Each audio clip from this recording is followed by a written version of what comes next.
Ouais, on va se concentrer sur le positif toujours. Après, c'est une belle équipe de Villeneuve et les jouer chez elle, c'est vraiment dur.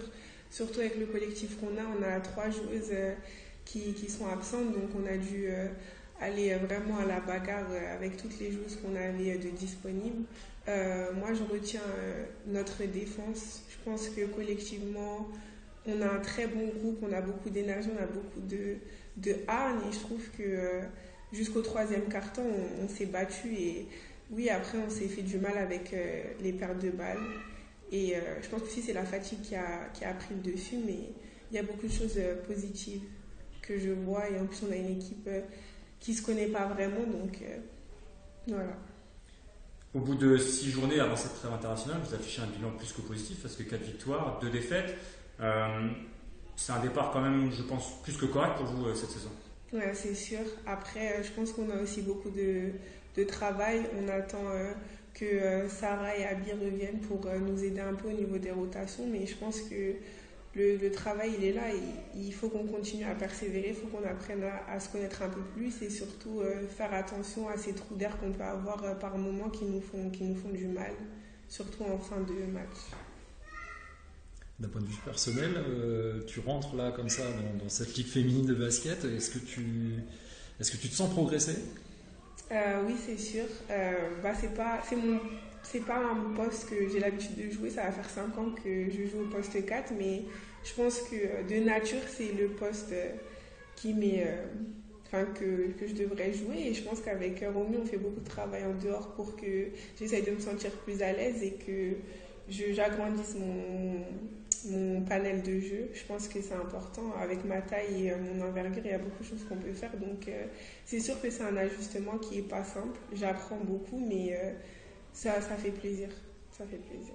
Ah ben là, c'est deux silex qui essaient de s'allumer, qui se rentrent dedans, parce qu'il y a ces 35 minutes qui sont vraiment, qui sont vraiment intéressantes, et puis il y a ces 3 dernières minutes là, qui sont on explose. Hein. L'écart ne relate pas du tout la physionomie du match, ça j'en ai la certitude. Voilà, après, je vais me concentrer bien évidemment sur les 35 premières minutes. Après, on savait que on a un effectif qui est réduit, qui est considérablement réduit. On tire beaucoup depuis le début de saison, encore un peu plus depuis les 2 dernières semaines. Donc, bon, il y a de la fatigue, il y a des choses qu'on loupe un peu facilement, il y a des pertes de balles où il manque un peu de lucidité à un moment donné. On savait qu'avec ce groupe-là, on allait peut-être pouvoir résister, mais bon, venir gagner face à cette équipe de Villeneuve, comment dire, c'est un peu comme si tu étais à un apéro entre amis et que ça sonnait et que c'était Snoop Dogg qui rentrait avec un joint. Quoi. C'est intéressant. Il y a un truc, ça aurait été une grosse surprise, quoi. Sauf le joint pour Snoop, mais bon. Non, voilà, on savait très bien que ça allait être difficile, mais on a réussi à challenger les gens, à se mettre dans l'opposition, dans le défi, et elles l'ont fait. Elles l'ont fait, et je pense qu'on a bousculé cette équipe de Villeneuve, et on n'est peut-être pas les premiers, mais je pense qu'il n'y a pas eu beaucoup de monde qui a su les perturber autant qu'on l'a fait. Maintenant, on a payé aussi l'essence qu'on a utilisée sur les 35 premières minutes, parce qu'à la fin, il n'y a plus rien dans le carburant, à l'image de Cherf qui est sous le cercle, qui n'arrive plus à fléchir pour remonter. Donc voilà, soit on évalue les gens par rapport à ces choses qu'on a pu louper, ces pertes de balles voilà. Ou alors on se dit, il y a eu des phases de jeu qui étaient très très intéressantes et qui se sont conclues par des tirs, par de l'adresse. Des fois pas, mais en tout cas le ballon a plutôt bien bougé, donc ça je pense que c'est quand même quelque chose qui est important. Je vois pas de gens qui tirent la couverture vers elle. Et après, comme je leur ai dit, il faut qu'on grandisse aussi ensemble. Il y a une chose que l'équipe ne peut pas maîtriser, c'est est-ce qu'on va rentrer des joueuses ou pas. Ça, elles ne savent pas. Elles ne peuvent pas savoir, ça va être, je pense qu'il faut, donc ça va être une décision à prendre pendant le break, mais ça, elles ne peuvent pas le maîtriser, c'est pas elles qui travaillent sur ça. Par contre, grandir en équipe, grandir individuellement, ne pas faire les mêmes erreurs dans 3 mois quand on rejouera cette équipe de Villeneuve par rapport à ce qu'on a fait ce soir. Je prends l'exemple par exemple de Walker qui connaît pas Beurre, qui recule sous la ligne de 3 points quand on sait toute la salle sait qu'elle va shooter. Il y a quelqu'un qui ne le sait pas. Et pourtant l'info lui a été donnée, mais elle ne l'a pas expérimenté. Là, elle l'a expérimenté. Donc c'est bien parce que dans 3 mois, si on grandit, c'est des choses qu'on réitérera peut-être pas. Maintenant, comme on l'a dit, on est à 4 victoires, 2 défaites, c'est plutôt intéressant. On est plutôt dans quelque chose qui est bien. Maintenant, il faut protéger l'équipe, je crois, en reprenant un minima une joueuse. Ça me paraît être évident. Et puis voilà, on ne perd pas de temps parce qu'il y a quand même des joueuses comme Brochon, Sissoko qui qui performe, qui arrive à être dans une équipe qui gagne plus qu'elle ne perd aujourd'hui en tout cas, et qui propose des choses intéressantes et qui grandissent au fil du temps. Donc c'est ça qui est important. C'est faire grandir les individualités pour nourrir le collectif, et je crois qu'on s'en sortira si on continue à être dans cette dynamique-là, et si on arrive à être bon sur le fait de protéger l'équipe, voilà, en remettant je pense, une joueuse dans l'effectif, je pense que ça serait important. Ce serait sur quel poste en priorité? Mais je sais pas, parce qu'aujourd'hui le marché il est pas pléthore. Ouais, je sais pas, est-ce qu'il y a des joueuses françaises qui veulent se relancer avec un projet de jeu où c'est plutôt orienté jeunesse, un peu ouvert, et voilà, est-ce que ça sera une étrangère sur le poste 1-2, 2-1? Voilà, il y a à la fois le profil de la joueuse, mais il y a le profil humain aussi. On a perdu quelque chose avec la blessure de Colline. Il faut qu'on arrive à trouver un petit peu cette source d'énergie pour pas l'épuiser tout chez Amel. C'est un réflexe qu'on utilise trop facilement à Flamme Carolo Basket, et je pense qu'il faut la laisser dans ce qu'elle était jusqu'ici. Elle était très très bien, et c'est pour ça que l'équipe avait de bons résultats. Il ne faut pas perdre les deux. Donc je réfléchis. Shea a fait des choses intéressantes ce soir. Maintenant peut-être voir quelqu'un de plus spécialiste, je sais pas, il faut voir le marché. Voilà, on ne fera pas de folie non plus budgétaire, mais je pense que cette équipe mérite d'être protégée, et bon, on voit bien que ça sera important, parce que là on se bat, mais ça a des limites aussi, quoi. Il y a une Française au poste de loin, il est sur le marché. Ah oui. Et que personne ne veut. C'est ça le problème. C'est de récupérer quelqu'un qu'on. Et pourquoi pour la nourrir? Mais toutes les options sont bonnes. Maintenant, je le dis, c'est pas tant le profil ou le niveau de la joueuse qui va m'intéresser, même si. Mais c'est vraiment protéger l'état d'esprit de l'équipe. Je veux vraiment qu'on ait. J'ai des jeunes à développer. Notre projet, il n'est pas basé sur cette année. On n'a pas les mêmes objectifs que Villeneuve, je pense. Donc, par contre, pluriannuellement, on a des jeunes françaises qu'on doit amener à un certain niveau. Il faut les amener dans un projet basket qui soit aussi un projet humain. Donc, faut que chacun puisse avoir sa place, se sente respecté, que tout le monde aille dans le même sens. Et ça, c'est pas évident quand on doit recruter et qu'on a très peu de temps. On a peu de choix, on a peu de temps. Donc, forcément, trouver le bon profil, c'est pas évident. Maintenant, voilà, et puis il y a le budget, hein, on peut pas faire tout et n'importe quoi non plus. Donc, voilà, bon, après, on a déjà une bonne base. Je crois que je pense qu'on va trouver. C'est un des meilleurs débuts de saison depuis plusieurs années, quand même, que vous êtes en train de faire. Oui et non. Nous, on a une spécialité, c'est que les gens oublient ce qu'on avait fait il y a 2 ans. C'est un dernier recommencement. Ouais, c'est ça. Non, mais c'est vrai. Il y a 2 ans, il y a 2 ans, on était encore premier à égalité à la 16e journée, par exemple. Tu fais bien me rappeler. Donc, non, on a déjà fait c'est mieux que l'an dernier. C'est mieux que l'an dernier en termes de résultats, mais vous savez, le début de saison, tout est relatif. Est-ce que vous jouez les 3 équipes d'Euroleague dans les 5 premiers matchs ou pas? Est-ce que vous recevez? On a reçu 4 fois à domicile, donc voilà, tout ça c'est relatif. Moi, je ne m'attarde pas à ça. Ce qui m'intéresse, c'est qu'on nourrit un basket sur lequel il y a des passes décisives, il y a une volonté de travailler ensemble, il y a une volonté de défendre ensemble. C'est plus ça qui m'intéresse. Il y a de la progression individuelle. Enfin, j'en ai parlé pour Kaldiatou, Noémie Brochant. Moi, je ne l'ai pas vu toute la saison l'an dernier, mais là, j'ai très très forte aujourd'hui, a priori sur une grosse progression. Ouais, c'est des gens qui. Après, on travaille beaucoup aussi, donc c'est bien qu'elles aient la récompense aussi du travail engagé. Mais c'est pas les seuls. Je crois qu'aujourd'hui, là où le collectif est sain, c'est qu'on n'a pas des joueuses qui sont des stars, mais on arrive à tirer quintessence du maximum de ce qu'on peut obtenir, je crois, aujourd'hui. Et c'est ça qui est important. Maintenant, je le dis, je le redis. Je pense qu'il faut rentrer une joueuse qui puisse amener un petit peu de fraîcheur, un petit peu plus de lucidité et perdre peut-être un petit peu moins de ballon. For us, it was a really gritty win. We didn't start off as our best, and it kind of showed in the first half. But I liked how we bounced back, and we showed who we really are. And if we continue to play like this, we could be undefeated for the entire season. But we have to just stay consistent. That's the biggest thing. And then Flames, they're a really good team, so all respect to them. But I mean, today we showed that when we're at our best, like I said earlier, like no one can stop us. So you look ambitious for all the season. You want to win every I do. Every Who doesn't want competition? to win? Yeah. Like, I mean, there's no greater feeling than winning, you know. I feel like when I just go out there, I just want to be the best for my teammates. That's it. Like, I just want to be at my best, you know? I mean, yeah, there's not much to say, yeah. Good. What is the next match for you? We go to Prague, a EuroLeague game. So In Prague. yeah, in Prague. So And how do you feel this game? well, this game is over. It was a good win. So now our next focus is to get some rest and then focus on Prague. And then we have the next game. Can you tell us something about Prague? Oh, Prague, throughout all years in EuroLeague, they've always been a good team. So it's not going to be easy, especially we're going to be playing at their home court. So we just have to be ready.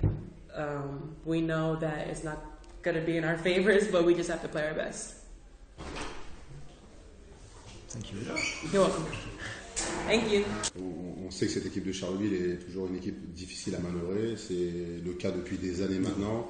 C'est une équipe qui a beaucoup de qualité, qui sait bien jouer au basket aussi. Et donc, associé au fait que nous, on ne rentre pas dans le match dans les standards défensifs qu'on a l'habitude d'installer, dans l'intensité, dans l'agressivité. Kennedy, bien entendu, elle fait basculer le match, mais elle le fait basculer par ses interceptions. Donc on en revient à des choses qui sont de l'ordre défensif et pas uniquement offensif. Donc voilà, je pense encaisser 39 points à domicile, c'était pas du tout dans nos plans. Combiné à de la maladresse, parce qu'on est clairement maladroit en première mi-temps. On perd déjà 10 ballons en première mi-temps, même si à la fin on en perd 23. Donc ça prouve encore la marge qu'on a quand on n'encaisse que 64 points et qu'on perd 23 ballons.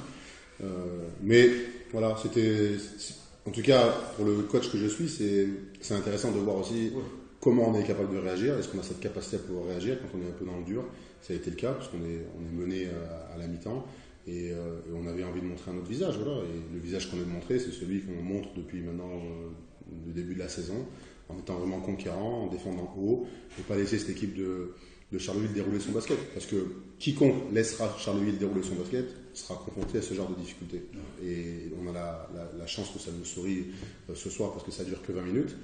Après, je trouve que les 20 minutes de la deuxième mi-temps sont plutôt bonnes parce qu'on réagit, on passe devant et puis après, voilà, j'aime pas ce terme-là, mais on finit un peu en rouleau compresseur. Mais voilà, on a remis la main sur le match, on a montré qu'on était capable de maîtriser certaines choses. Ce qu'on voulait contrôler, on l'a contrôlé. Ce qu'on a voulu laisser, on l'a laissé. Mais il y avait plus de cohérence par rapport aussi au plan de jeu initial qu'on voulait avoir. Et ce qui est impressionnant, c'est à partir du moment où vous prenez la main, vous avez été longtemps sauvé par l'adresse à l'extérieur et vous avez un peu abandonné la peinture quand même. Et là, au bout d'un moment, c'est le contraire.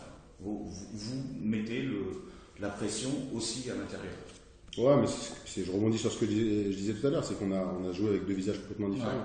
On joue une première mi-temps sans poste 5, voilà, avec Kadi qui est fauté, Aminata qui est quand même encore une jeune joueuse, mais qui nous a rendu quand même de bons services en première mi-temps. Et après, sur la deuxième, on a trouvé un peu plus d'alternance. Et ce qui nous a permis aussi d'obtenir ces tirs ouverts en deuxième, c'est qu'on a su mettre le ballon. Je ne sais pas, Kadi a combien de points aller à la mi-temps, peut-être à 4, elle finit à 12. Mais on a su trouver un peu plus d'alternance, un équilibre qui nous correspond et dans lequel on est efficace. Mais c'est surtout, je pense, tous les points qu'on marque dans le jeu rapide qui créent cet écart-là et qui nous permettent de le maintenir. Parce qu'après, sur le demi-terrain, je pense qu'on doit faire quasiment jeu égal avec cette équipe de Charleville. Surtout qu'ils jouent beaucoup en transition. Ils ont par exemple une meneuse de jeu. C'est une puce, une espèce de feu follet. C'est difficile quand l'équipe en face est en réussite de contrer ce genre de choses. Amel Boudara est bien plus qu'un feu follet. C'est une des meilleures meneuses françaises. Elle a quand même une expertise autour du jeu de pick and roll. Elle a une capacité à scorer aussi à 3 points. Voilà, donc c'est forcément une très bonne chose dont on parle. Et puis autour, il y a quand même de belles joueuses aussi. Hein. C'est aussi une équipe qui a du répondant sur le plan athlétique, parce qu'avec Sissoko, avec Bronchamp, avec Collet, qui est quand même une arrière quand même assez solide. Et puis à l'intérieur, ils ont de la taille, avec Boulgat, avec Schreff, et puis Walker, qui a un peu le même profil que celui de Kennedy, dans un registre un petit peu différent. Mais... Donc voilà, il y a quand même, je veux dire, en face, il y a quand même un beau niveau d'adversité. Ouais, c'est une équipe qui vous ressemble peut-être un petit peu. Ouais, c'est ce que je dis, c'est une équipe qui est haute, comme nous, voilà, sur le poste 2 qui peut jouer très haut, sur le poste 3, à l'intérieur, là, je vous dis, il y a dans les vis-à-vis directs, il y a, je trouve, vraiment des gens qui sont capables de nous neutraliser, et puis ils ont été capables de le faire. Ça n'a pas duré tout le match aussi. Bon, on est quand même sur un match au Palacium, on connaît la puissance que peut avoir aussi notre public, nos supporters, et forcément, après un moment, ça nous permet à nous d'un peu de nous transcender, de continuer à faire des efforts, peut-être là où Charleville a baissé un peu en régime aussi. Donc voilà, donc il faut apprécier aussi ce genre de victoire, même quand les matchs ne sont pas les plus spectaculaires, quand ils ne sont pas les plus aboutis.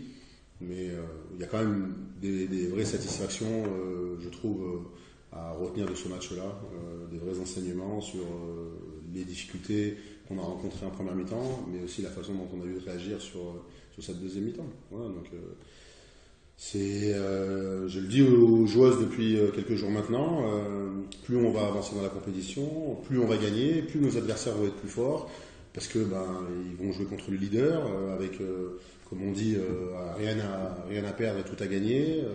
Voilà, et tout le monde aujourd'hui va vouloir notre peau. Tout le monde, on était à la place de certains il y a quelques années, encore l'an dernier, on a envie de faire tomber le leader.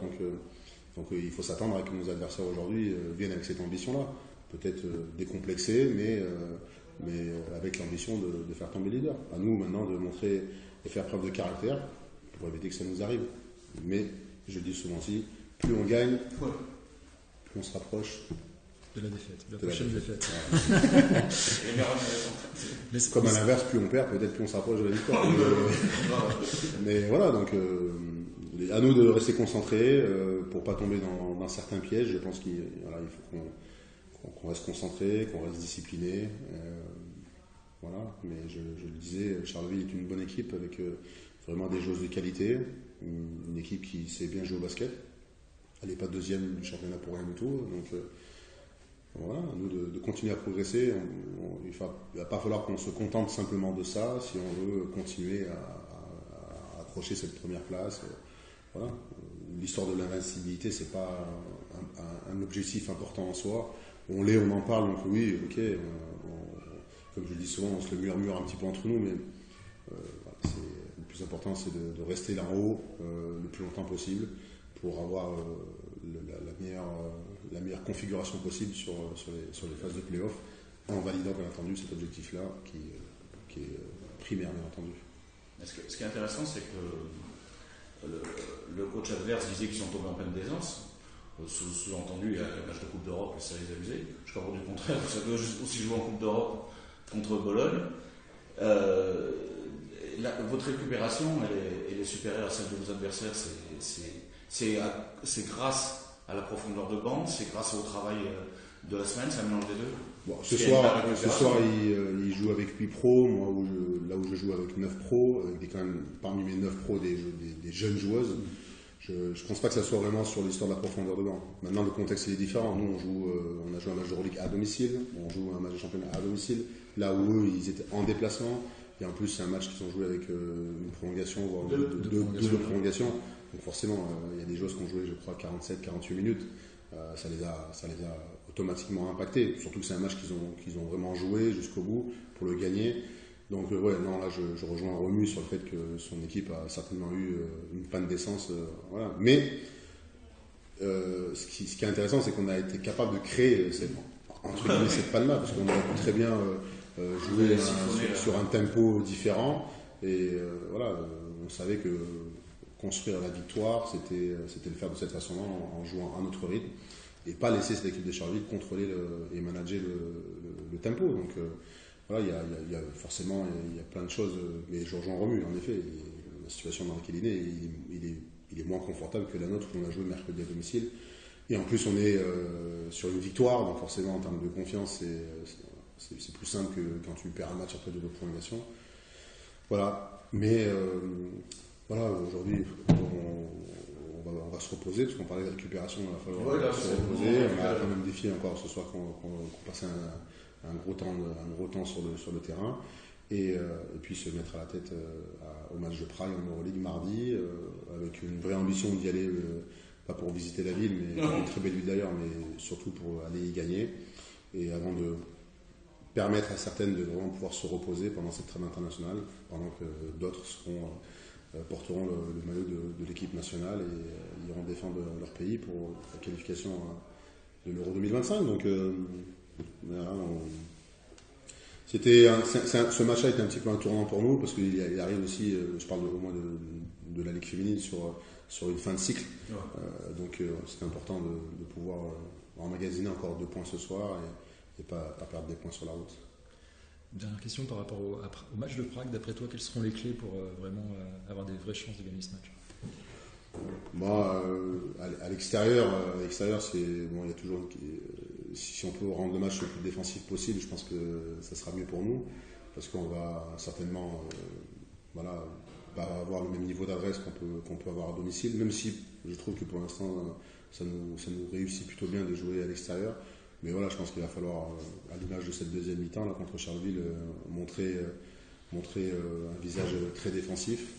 Et puis, je pense qu'on a des atouts avec notre secteur intérieur contre cette équipe de Prague à faire valoir. Donc, on sera certainement dans ce registre-là pour défendre fort et puis essayer d'alimenter, de pilonner à l'intérieur pour marquer ses paniers ou libérer des shooteuses pour avoir un peu plus de tirs ouverts.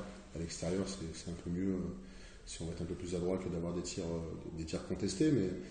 Mais ce sera un peu de ce que j'ai vu déjà de cette équipe de Prague, voilà un petit peu comment on va essayer de préparer ce match-là.